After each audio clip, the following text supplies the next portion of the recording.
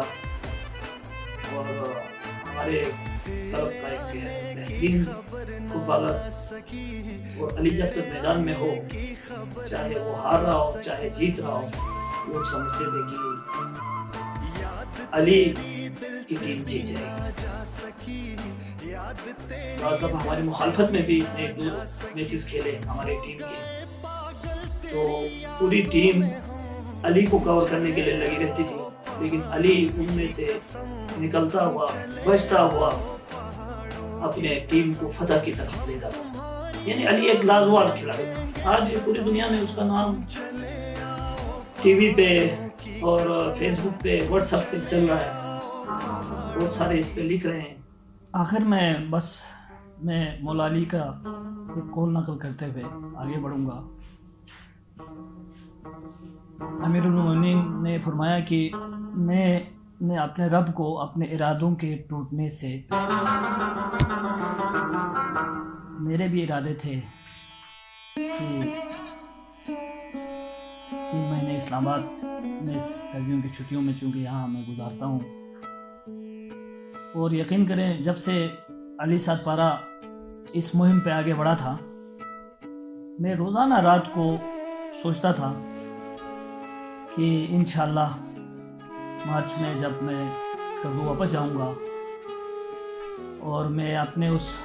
Hero سے ملنے کے لیے سندوس جاؤں گا اور کس طریقے سے اس سے ملاقات کروں گا، وہ میرے ذہن میں وہ پروگرام بنتا جا رہا تھا۔ لیکن افسوس وہی والی بات ہے کہ میں نے اپنے رب کو اپنے ارادوں کے ٹوٹنے سے پہچانا۔ اس کی مرضی، ہم بحیثیت انسان، ہماری کوئی حیثیت نہیں، ہم بہت کچھ سوچتے ہیں، کرنے کی کوشش کرتے ہیں، لیکن وہی ہوتا ہے جو منظور خدا ہوتا ہے۔ بس آخر میں یہی کہنا چاہتا ہوں کہ بحیثیت انسان ہماری کوئی حیثیت نہیں ہے، وہی ہوتا ہے جو منظور